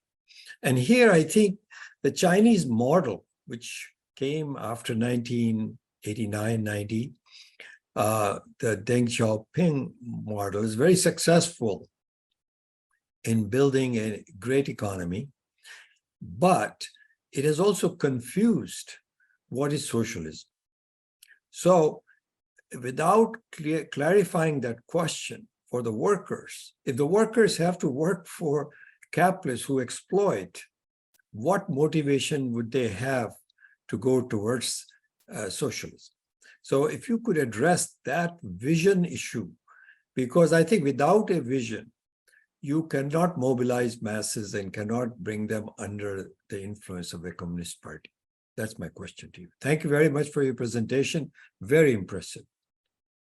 Well, thank you. And it's a good question, because I think the undoubted economic successes of the Chinese model do raise a lot of interesting political questions for us to be engaged with. And the way in which I see the successes in China is in brief that the Dengist period, with what's generally referred to by the Chinese leadership as the reform and opening up period, which they insist goes on to this day, did produce this enormous burst of growth within the Chinese economy. It, of course, made it into the workshop of the world and created undoubted successes. However, it also produced within China a number of contradictions that grew with this introduction of capitalist elements into the economy. And of course, that does point us back to what the center point of Raj's question, which is the vision. And the vision of Deng Xiaoping was, of course, influenced by the fact that China was a very poor country, and that in order to for the Communist Party to actually be able to claim to be advancing China, he said, well, we need to be able to essentially prove that socialism can generate a wealthier society. And that's not necessarily wrong, but that does relate back to a point that is made by Stalin in his final work about economic problems within of socialism in the USSR, where he points out that it is not just the productive forces and the advance of the productive forces that are in question, it is also the relations of production. And you see some attempts to address the overemphasis on the productive forces in the Deng period from the Xi Jinping leadership in China now. For instance, you had the very successful anti-poverty drive that was designed to address some of the problems that had come up during the Dengist period, which saw a giant gap between rich and poor, which saw some areas of the country fall into poverty, and all of the social problems that come from that. And so, to my mind, in China itself, there is, of course, clearly to this day still a vibrant debate and multiple factions within the Communist Party of China that are reflected, of course, in the decisions of the Xi leadership and the general political line that they take. Now, taking that back to our own need to communicate the need for a socialism to the working class in America or in Britain or in any of the imperialist countries, because, as you correctly point out, we are now at a stage of imperialism in the United States and Britain where all they can do is export capital and increase the immiseration of the domestic working class. It is necessary for communists to have a vision that, of course, goes beyond mega productivism and the idea of mass reindustrialization. It's necessary for a vision that goes beyond that. And I think in that we need to learn from some of the more you might want to call them utopian statements by Marx and Engels themselves and other writers of the 19th century, but also we need to make it clear that this is fundamentally, it is a question of freedom and being able to genuinely control the destiny of your own nation, your own workplace, your own community, in a way that, of course, capitalism denies you. Capitalism and bourgeois ideology, of course, talks constantly about personal responsibility, about the freedom of the individual, as long as the individual is a capitalist, of course. And what we need to get across is that what the socialism, what ultimately communism is about the working class via the mediums of what I would argue, the proper application of the mass line can be able to fully participate in the planning of the economy of the country, the planning of the social organization of the country, where the massive burdens that are imposed on working class families right now are removed, and that we move into a situation of true human flourishing. And that entails a bit of utopianism, so to speak, but I think a bit of utopian vision of a clear future where the working class genuinely is the ruling class is what much of the left has lost over the last 30 years or so, being engaged perhaps necessarily in the process of just endlessly defending things that the ruling class is trying to take away. But we need to recapture a vision of the future, and a vision that we can take to working class people to say, this is what the future will look like when our class rules, and this is how it will be immeasurably better than what we have now as a result of us not being faced with the central contradiction, which is, of course, socialized production and private appropriation. And this is the vision that we have to take out to people again, not just be engaged in the process of endlessly being against something, but being for something, for this better future. Okay, next is Jean. If you would go ahead and unmute yourself and ask your question, Jean. Okay. Yes, I think I'm, okay, I'm unmuted. Okay, well, thanks so much for this talk. I really appreciate it, and appreciate the way you bring Marx and as well as Stalin into the discussion on a theoretical level. So that I'm very impressed with that, and am in agreement with I think almost everything you said. But I do have, first of all, here in Oakland, I just say that we're fortunate. We do have the ILWU down in the port, and they've been always formed a very radical component of the left in Oakland, and sponsoring many of the peace marches and so on. So I think that's very important.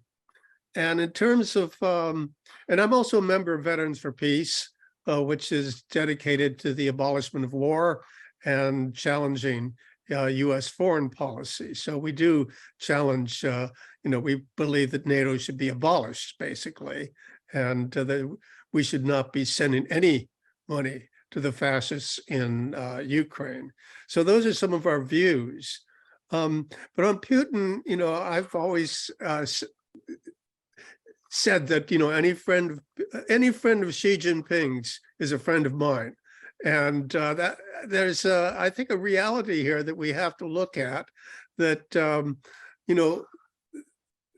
that China is playing as you say, has done tremendous things in terms of eliminating poverty, but it's also played a very positive role in terms of world peace, going out in a whole series of ways in negotiating peace in the Middle East and elsewhere. So I think that needs to be taken into account. And also, I think one thing we didn't talk much about is the threat of nuclear annihilation, that there's a real threat there in terms of Ukraine. I've always said that you can't defeat a nuclear armed enemy, because they're going to have, they have that power. But that's a real fear in terms of that. I wonder if you want to address that also. But also that I have my son married a Chinese woman from Taiwan, so we have a lot of affection towards Taiwan, and really don't like the idea of its U.S. Arms going to the Taiwan, who don't really want it, not the Taiwan people. But anyway, if you could address those questions, particularly nuclear weapons. I think we kind of left that off the agenda here. Yes, I mean, I think, thanks for the question. I think the reality of it is that if we need to emphasize to people that the risk of, if anybody's going to use nuclear weapons, it will not be a first strike coming from Russia or China. I think that has been made absolutely clear, even though, of course, the Russians have tightened up their nuclear stance in recent years. But the provocations, and again, we need to be clear in pointing this out to people, the provocations here all come from the side of the US and the British, principally, with the Europeans in tow behind them. I mean, we can go back over the history of the development of nuclear weapons to see, well, who first developed them, who first dropped them, who's been escalating the nuclear weapons race at each stage and only turned to détente and to trying to reduce their nuclear stockpiles when they thought they could get some kind of quick advantage out of it. So the point about nuclear weapons is that, and the point about potential nuclear war is, we need to be developing demands around that, around like, well, we should actually be looking to restrict the British and the US imperialists' usage of or being able to have nuclear weapons. But more to the point, we should be bold about putting out statements and policies such as being clear about needing to abolish NATO, which is the principal tool through which the US has been able to manipulate and I would argue destroy Ukraine. It's the principal militarist tool that is going to be now stretched over to the area around China. They're trying to open an office in Japan. And this demand to abolish NATO should be at the forefront of a lot of our messaging now, because it is this which enables US imperialism to make all these threatening maneuvers all over the world. It is this which, of course, takes us closer, if we are going to get to that dreadful moment of somebody launching a nuclear weapon, and then it's goodbye to large areas of life or all of it. And again, I think one of the problems is that it seems to me, I mean, I'm a little bit too young to remember the height of the Cold War, but it seems that there was an actual fear of nuclear weapons back then. There was a large-scale anti-nuclear weapon movement in Britain. Largely, it was women activists around Greenham Common movement, it was called, against the stationing of US nuclear cruise missiles in Britain. Now, all of that's gone after the end of the Cold War. There is an anti-nuclear weapons movement in Britain now, but it's very, very small.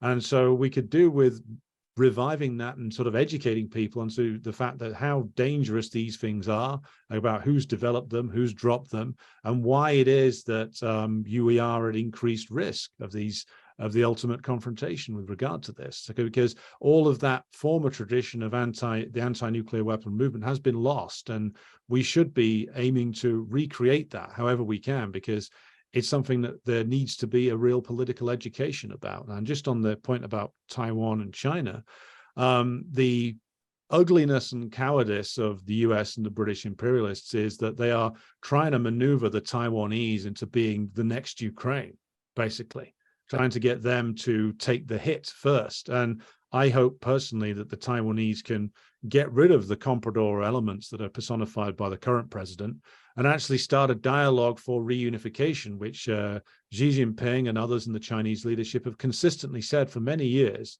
that they have seen too much Chinese bloodshed through division and imperialist occupation over the last few hundred years, that it's time to discuss peaceful reunification. So again, the provocations done there, they're all done by the US imperialist bloc. The Chinese, and I think the bulk of the Taiwanese population, want peaceful negotiated renegotiation, and we should be doing whatever we can to push that angle here and support it. Okay, next is Richard F., followed by Janet, and then Norma, and then I'm going to put myself on the stack to ask a question. So Richard, if you would please ask your question.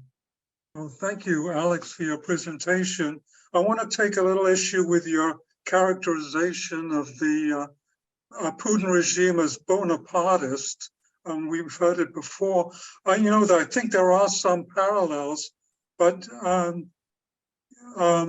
think the original character of the Bonaparte regime was that it led to the solidification of the bourgeoisie in control of French society. Whether this is going on in Russia is really questionable, aside from the subjective factor, which is, I don't quite agree with you that Putin is an anti-socialist or an anti-communist. I think objectively it's a different situation. The capitalism is on the rise in the 19th century. It's on the decline now. It seems very hard for me I don't think the trajectory of the the Putin regime is towards capitalism. I think it's towards communism. Your views? Well, I would say that at the moment, the trajectory is towards a greater role, certainly a greater role for the state in the management of the Russian economy. And my argument about Bonapartism and my characterization of Putin as running a sort of liberal form of Bonapartism is that in order for capitalism to actually survive in Russia at all, it was necessary for a government to arise that would actually almost save the capitalist class from itself. Because had they been allowed to continue in the way that they were running things in the Yeltsin period, it would have completely destroyed Russia entirely. Now, to go back to my point, I think that one of the characterizations of a Bonapartist government and a Bonapartist regime is that it raises the state above what is typically seen in bourgeois rule, in that it raises them to a point where they can give some direction directly to the capitalist class in a way that the American state and the British state does not. Now, I would therefore defend my characterization of it as Bonapartist. Now, whether it is going in the direction of socialism or not, I would say a lot of that depends upon the various strengths of the political forces and the class forces inside Russia. I would argue it has the potential now to go back in a socialist direction, but that is also going to depend upon the strength of the Russian working class, the strength of the Communist Party of the Russian Federation and other forces, and how they can bring that to bear in the struggles that go on inside the Russian Federation itself. Because if you read the material of the Communist Party of the Russian Federation, you can see there that they have a clear critique of the Putin government. They say that they, of course, support it in the war against the NATO powers in Ukraine. But of course, they have criticisms that I think are valid with regard to the fact that the oligarchy still is able to transmit its ill-gotten gains to certain areas of the world, that their relations of production inside even the state-owned enterprises are still unfavorable towards the working class, that the pro-capitalist elements still run significant areas of the state, including the Russian National Bank. So ultimately, we may face a situation where we do go back towards socialism, but I think that I would define Putin as somebody who he's both shaped events in Russia, but he's also been shaped by them, because he sits in the center of this network of alliances and network of factions, some of which are pro-socialist, some of which are anti-it, which is why he can sound contradictory sometimes, because sometimes he'll say capitalism is finished. You're right, he has said that. And then in other times, he'll come out and he'll make a load of anti-Soviet statements about, he'll repeat anti-communist myths. And I think that what he's doing there is he's managing the factions. When he says something about capitalism going out of fashion and something new coming along, he probably then feels that he then has to go and basically pat the hand of the liberals who are influential within the finance ministry and the central bank and make some anti-communist statements. So my final point on your question would be that the future in Russia is that I'd say the prospects for socialism are better, so I'd almost agree with you, but I would still say that it is down to the class forces in Russia and the political expressions that they find that is going to be the deciding factor here with regard to how much class pressure the Russian worker can bring upon the current system. Okay, we're getting near the end, so I'm going to ask everybody to try to keep their questions to about 2 minutes. So Janet, if you would go ahead, followed by Norma, and then I'm going to ask a question or two. Yes. Janet. Thank you so much for your presentation. Very, very informative.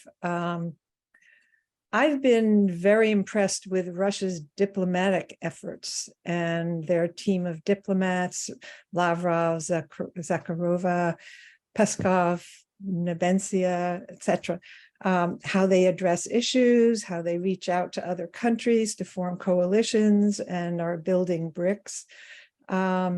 But one of the things that needs to be countered in the West is Russophobia, huge. just in general. But even the so-called peace movement that wants the US to abolish NATO and stop sending arms to Ukraine demonizes Putin. Everything is, Putin did it. That said, would you talk about how to talk to the American people about Putin?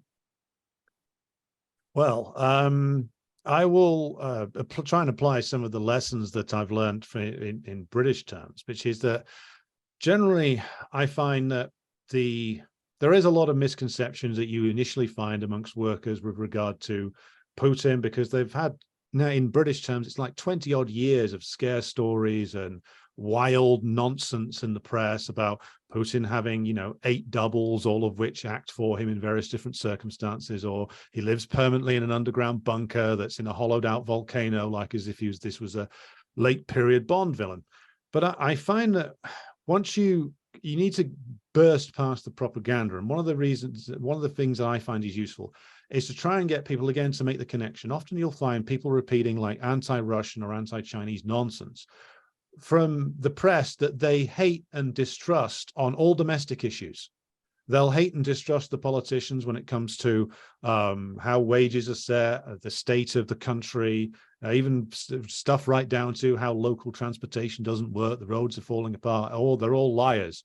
But when it comes to overseas, that's an easier sell for the politicians and the bourgeois press to make. So the point I always goes back to is to say, look, you don't believe these people on everything that is around you. You look out your front door and you see the streets are cracked, the street lights are off, there's no work for the next generation, there's no hope in a lot of places in Britain right now. So you don't believe the politicians when they tell you X, Y, and Z about Britain. Why do you think they're telling the truth about a country so far away? Why would they suddenly be telling the truth about Russia and China when they're lying about everything here?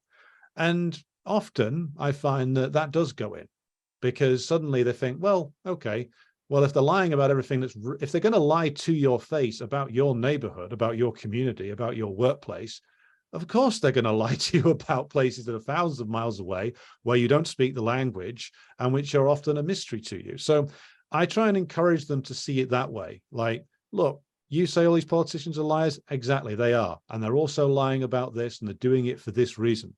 Again, this takes time. But I think that with persistent work, as to draw on Lenin's old phrase, patiently explain again and again and again, you can start to make progress here. I think it's just a matter of getting them to see the connection between the domestic and the international. Okay, Norma, please go ahead. Okay.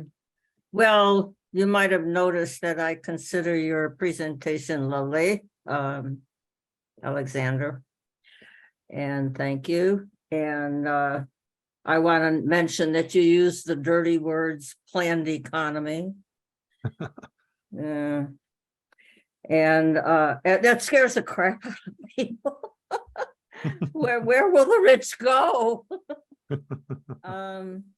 I mentioned that first strike was at Alamogordo in 1945. The United States bombed the United States. The second and third, we well know, Hiroshima and Nagasaki. And then the tests constantly, all the tests have been explosions of atomic bombs. We can't even count them. And I want to add that I have discovered in my past talking to everybody and telling them what to think and do, that people go to church and bow down and tell God to be nice to them after they have been so abused by God, so pained, so horrified by one thing after another, the loss of the opportunity to maintain themselves, the loss of family members dear to them. The list goes on, and they're going to tell you that God loves you. I knew a group of artists, women, who sat around and chatted on a certain day, I don't know, was it Juneteenth or something like that, saying that well, they only hit their children because they love them. They only spanked their children because they loved them. Well, people have conditioned themselves to accept being horribly, horribly abused, mentally and physically, and saying that's out of love.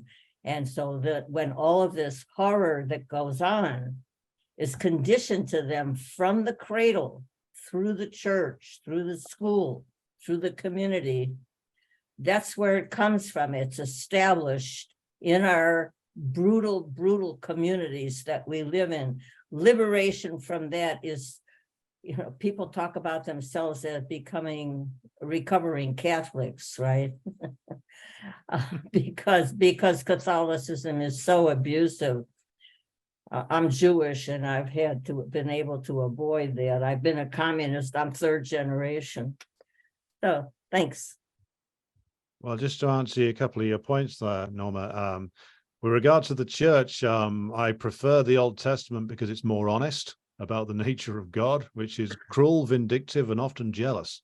Yeah, but they forgive him for that all the time. Yeah.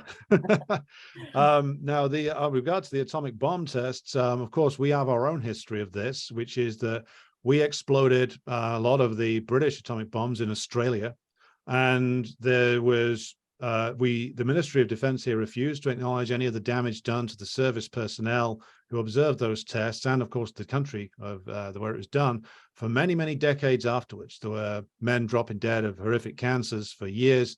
It was only, I think, in the 90s and 2000s that the government, 40 to 50 years after the tests, finally acknowledged, oh yeah, we gave all those men like horrific diseases via these atomic bomb tests. And of course, you've got all the damage done to the environment that was done by the US tests in the Pacific as well. So like this is something which is very much scarred many places and many people all over the world. So yeah, the point's exactly right. It's like the first test was always on the domestic population, so to speak. Let me tell you the main thing that made me contact this conversation is I trust the rest of the world moving. Communism is creeping into all the rest of the world. And I trust that as going to be what undergirds the US hegemony. I want to take the last opportunity to ask a couple of questions. The first one's a bit short, but then the second one is the bigger picture. Maybe you could wrap up on that towards the end. The first is, could you comment briefly about the left, both the kind of the broader mainstream left or social democratic left, you know, how they're sort of coming down on all these issues and why they're coming down the way that they are. And also if you could address some of the differences, if not splits, in the communist movement. For example, the bloc that's led by the Greek Communist Party, the KKE, in characterizing, and Mexican Communist Party and other communist parties, Venezuela, I think, characterizing the conflict in Ukraine as an inter-imperialist rivalry. If you could comment on that. My second question is, yeah, go ahead. Sorry. No, finish your question and I'll take them all. No. Run it. Why don't you go ahead? I'll take them one at a time. Okay. Well, on the question of the left, I mean, the position I take with regard to the British left, and I think there are certain commonalities you'll find in the United States. The unfortunate reality is that the British left, the social democratic elements of it, are and always have been largely imperialist, largely pro-imperialist.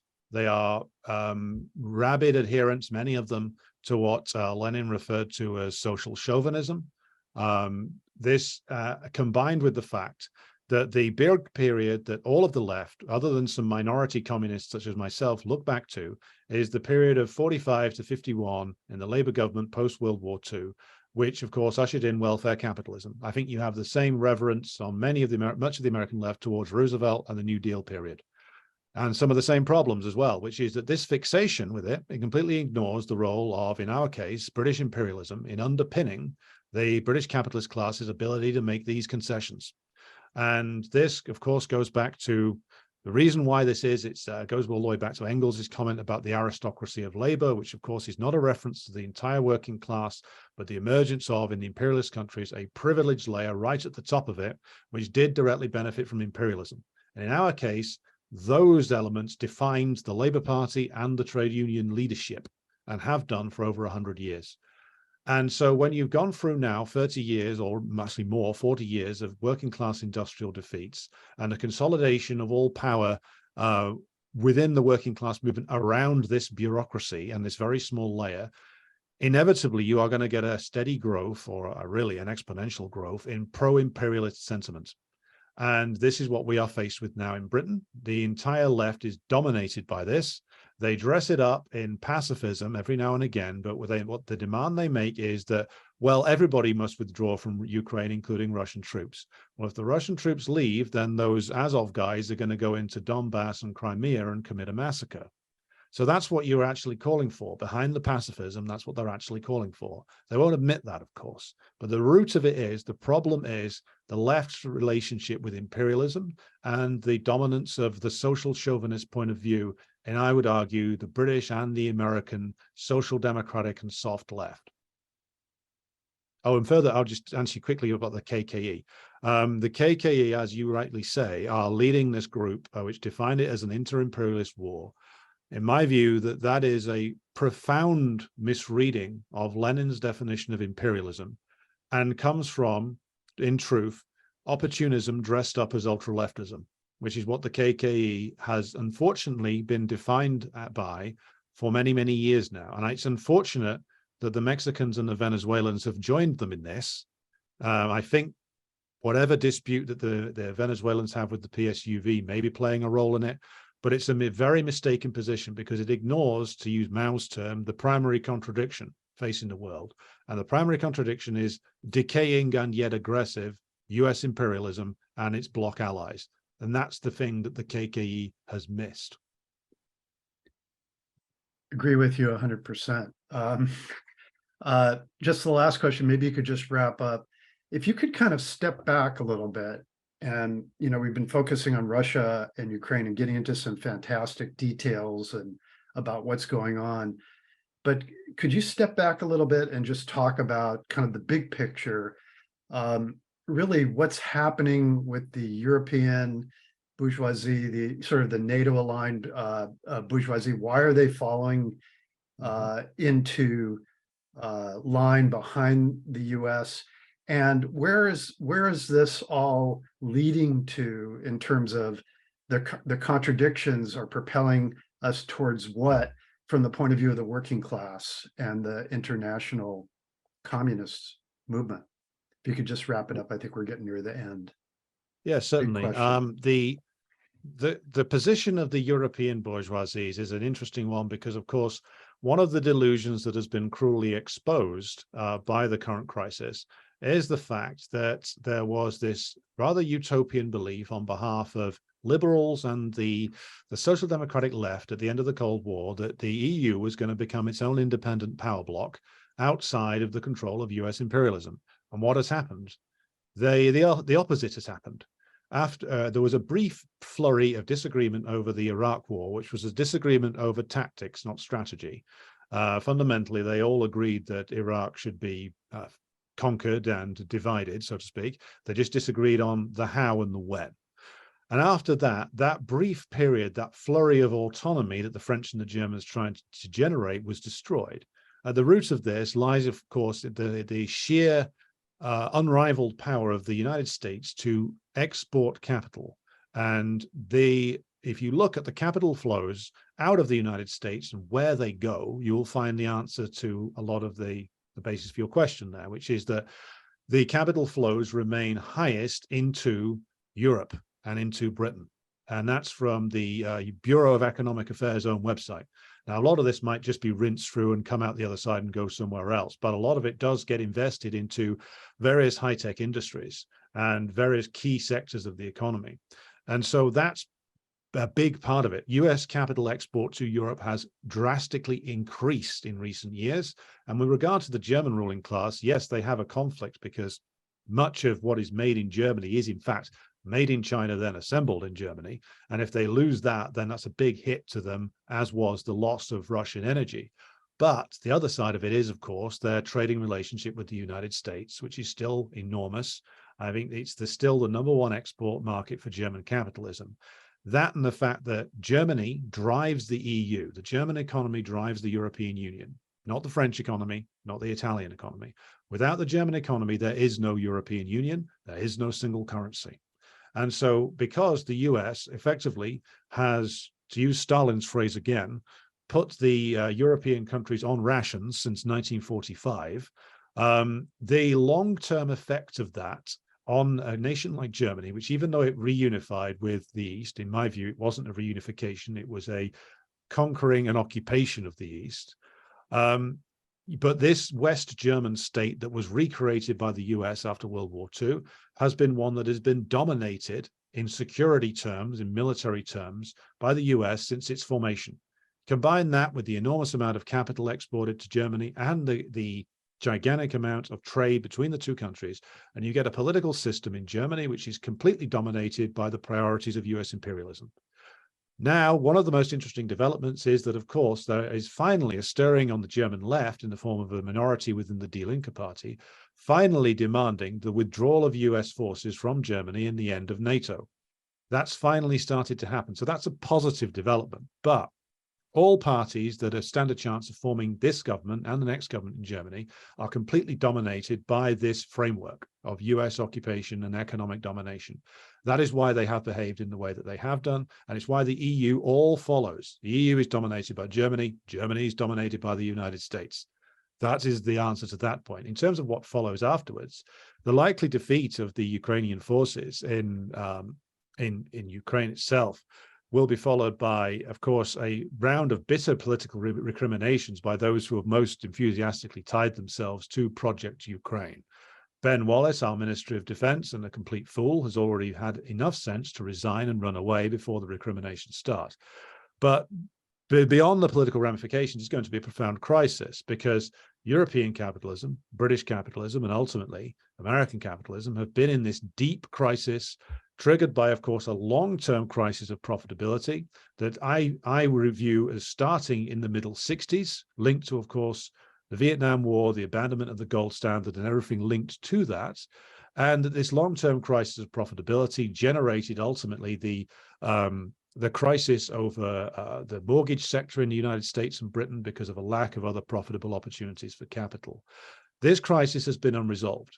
Obama in the United States and Cameron here just flooded the markets with liquidity and hoped against hope that this would do something to revive it.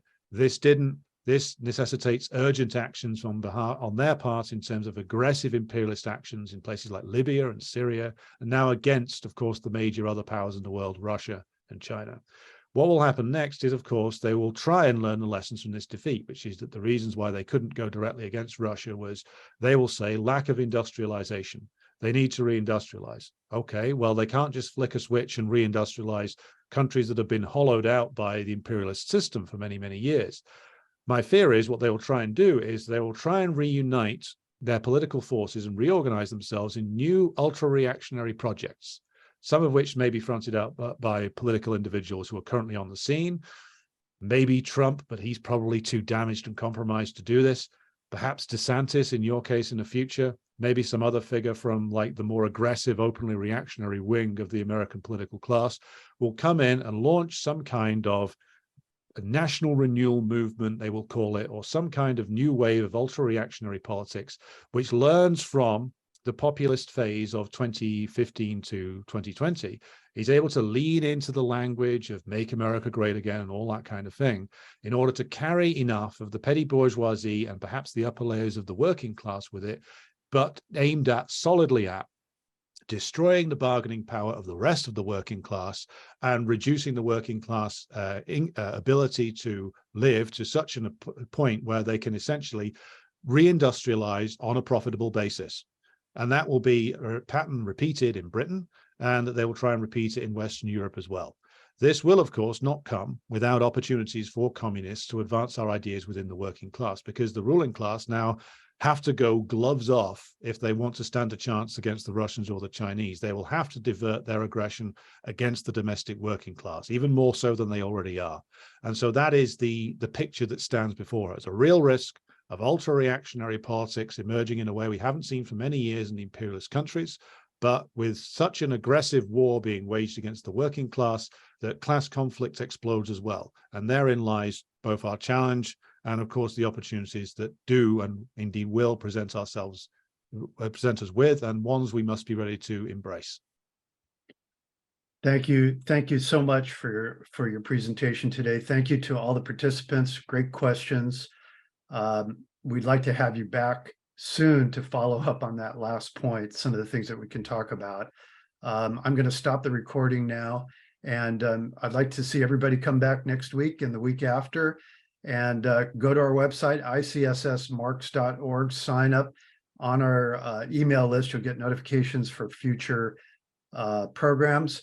And if you go to our website and look at today's session, you also have a means of signing up to get more content from Alexander. Thank you so much, Alexander, for spending the evening with us today. Well, thank you for the invitation and for a very interesting discussion.